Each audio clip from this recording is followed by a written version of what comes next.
Hello everyone. The question that I'll be solving today is sum of progression that came in Codeforces round 920 div 3 and the problem is F. In this question you will be given an array of n numbers and there will be q queries that you need to perform.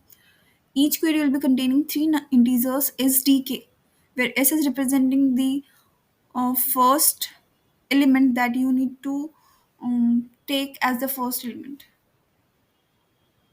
and d is the difference between the consecutive terms, and k is the total number of terms that you need to sum up and return. And then you will be forming a sequence like this, like as, then as plus d into 2 up to as plus d into k minus 1 into k, and you need to sum up this and return for each query. Now you, as you can see the constant that n is 10 to the power 5 and q is 2 into 10 to the power 5. So n square would fail definitely, like n into q for if you are running for each query, like if you are running from s2 up to you are not getting the k terms, then it will fail because n into q would not be an optimized solution. So the key idea over here is you have to pre-compute something. The terms over here is in the form of a of a of what I can say is a of s plus t into I, and I will be from 0 to a minus 1.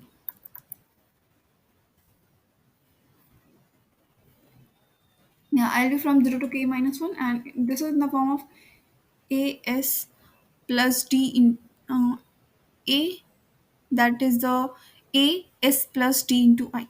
This form of elements we need to sum up, and yeah, you need to multiply with I plus 1 also.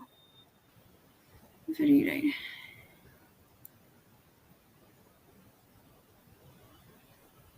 Plus d into I, and there will be I plus 1 also because every element is getting multiplied with some integer, that is I plus 1, that is I. Sum up from I equals to 0 from, that is from up to k minus 1. Yeah, this is in the form of I plus 1 a s plus d into I, and from 0 to k minus 1, and you need to find the sum for each query. Now the key idea is, there is n, say n is over here, and d could range from 1 to n. Now you could break it into two parts. There is root n. Now all, for all the d's greater than root n, you could perform the brute force operation, and for all the d's less than root n, you can store it. Like if root n is 3 approx 316. In the worst case, for 10 to the power 5, like if n is 10 to the power 5, then root n is 316.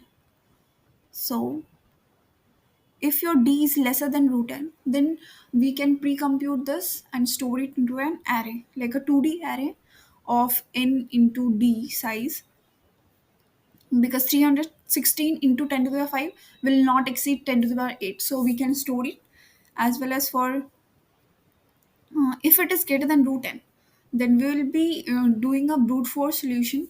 What it is, like in the worst case, how much time complexity it will be taking. So if let's say d is root n only 316, and again how many terms it could have between root n to n. If let's say d is this, and let's say s is 0, and how many terms it would be having? It would be having root n terms only, because if n by d we are doing, that is same n by root n, so it is 316 only. So for each query there could be at max 316 operation if you are doing a brute force. So if you are doing a brute force for all the d's greater than root n, then time complexity for that would be n root n. And if you are pre-calculating this, for the pre-calculation it will also take in root n, and we will be just printing out for each query if it is lesser than root n. So I think brute force would be clear, I guess, because it simply we are doing from I equals to s to up to we are not getting k terms, and exceeding by d terms, and we are just summing up into our answer and just displaying it. But for the pre-calculation, what we can do is we can take two arrays, like two 2D arrays of d into n size,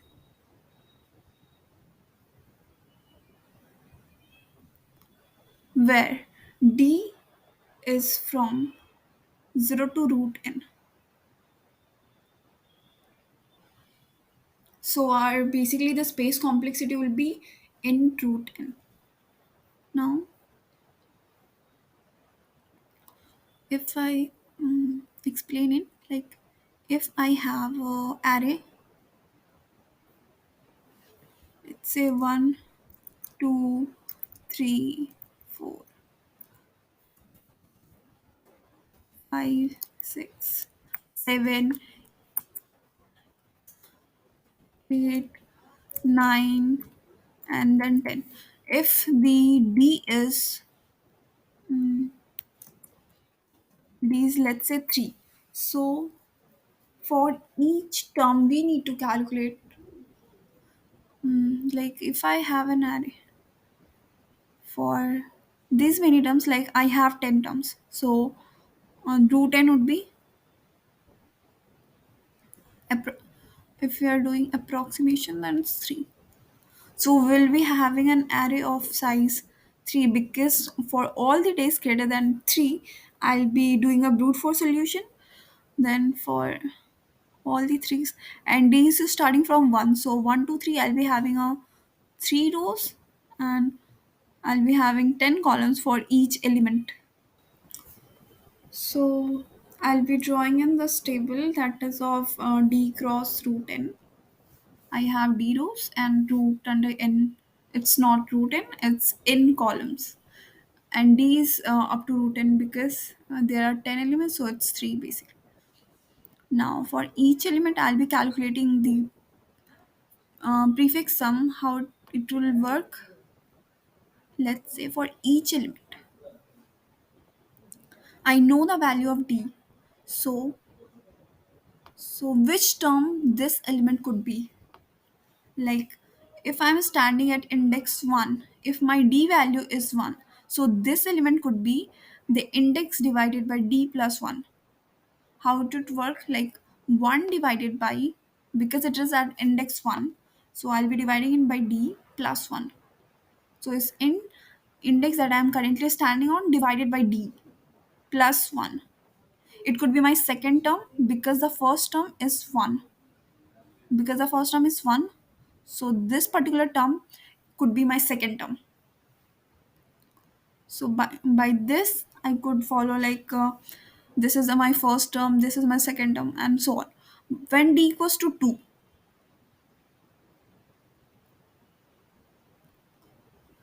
so what would be my first element? Let's say this is a 0 index, so 0 divided by 2 is 0 plus 1. This element could be my first element of the sequence. Now for 2, it would be same for 1 divided by 2. This could be the first element of my sequence, and this could be my second element of the sequence. But um, this, it is related to this. When d equals to 2, then again this would be related with 5, and again 7, then 9, and then it's last. So this is one of the sequence, and the other sequence that could we can make, that is 2, 4, 6, 8 and 10. This is the another sequence that we can make. So we have two sequences, so we can sum for each and every element. Like 6 will be storing the summation of the sequence that for which the 6 is present, like 6, 4, 2. It will be storing the sum of 6, 4, 2. Like 2 into hmm, like 2 into 1 plus 4 into 2 plus 6 into 3. 6 will be storing this, and 8 will be storing same, but one more thing will be adding, that is 8 into 4. 8 will be storing this. So every element will be storing the prefix sum, and this will be in the order of like prefix sum of I into o, like all its element that is coming the sequence, and we know the value of d. So for each d we'll be calculating all the sequence sum, and for each element they will be carrying the sequence that the current element is present, and the sum of all the previous element that is present in the same sequence that the current element. So this will be stored by 8. So same thing will be storing in our array, and we will be creating one more array, like if s is, let's say, 4 and d is 2 only, and k is, we need how many terms, like let's say we need 3 terms. So this is sdk. Now we have this in our like 6 is storing 2 into 1, 4 into 2, 6 into 3. Now I will be starting from s equals to 4. I'm saying the s is not, yeah, s is 4. I'm starting from 4.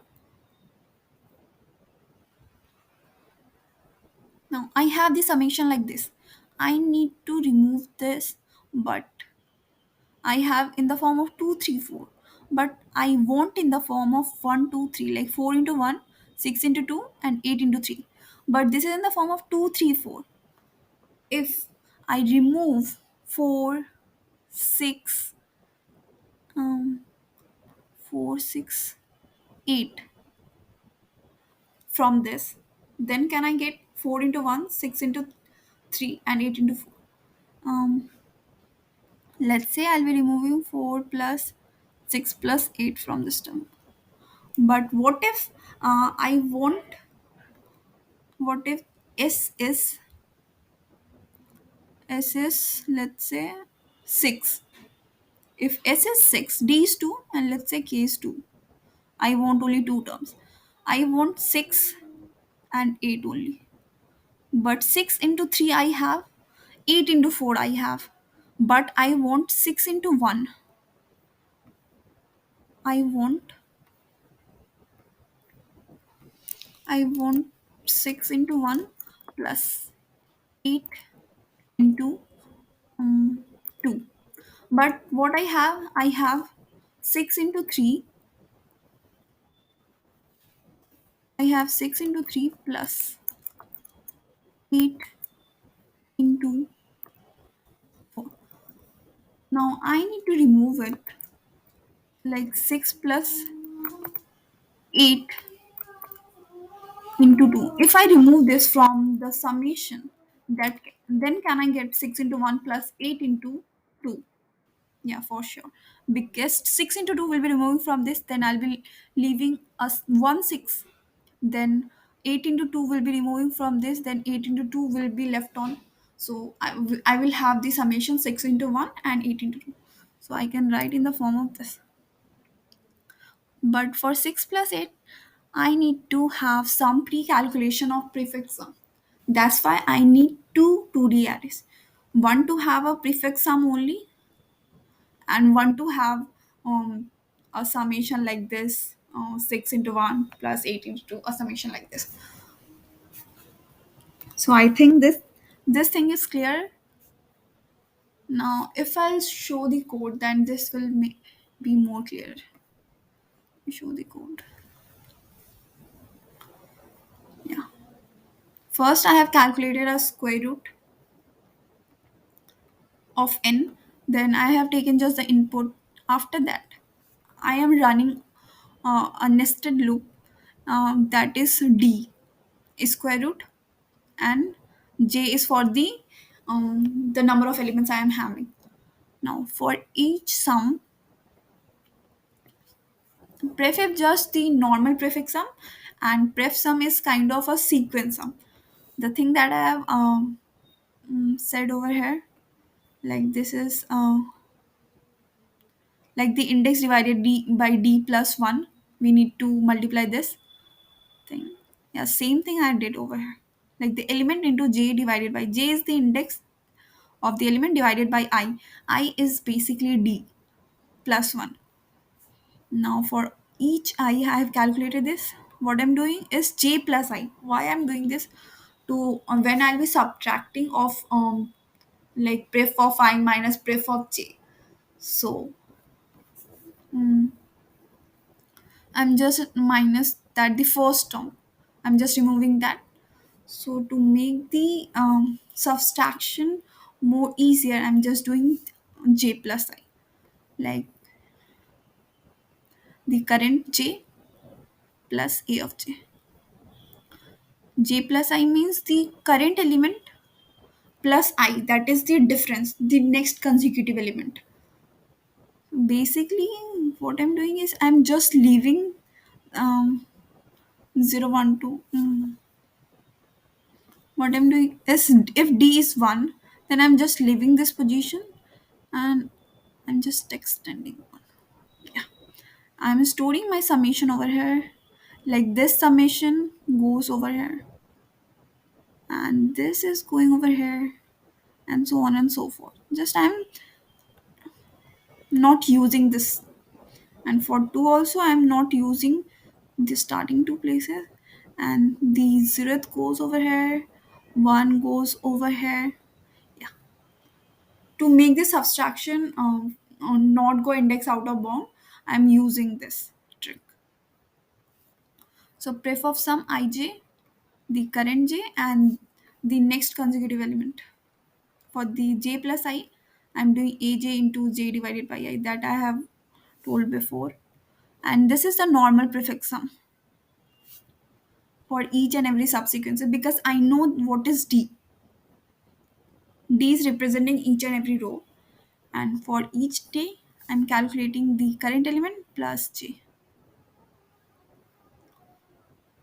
Now if my d is greater than square root, now I'll be doing a brute force. So this is simply aj into, this is just 1 in 1, then again 2, that is you can use a counter also. I'm doing like j minus s. If j is s, then it will be 0 divided by d will be 0, then into 1.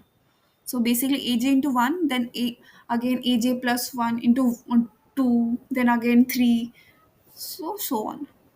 And just I'm printing my answer. Now what will be my last term? That is s plus d into k minus 1. That is my last term, because our sequence will be having k minus 1 terms. After that, now I know my d, so that will be, I need that row only. Then last plus d, because last I'm not using the first for d equals to 1. So for last term, if it is, let's say the last term is 0, then I need to do a plus d to get my answer, because I'm leaving the first d positions and I'm starting from the dth position only.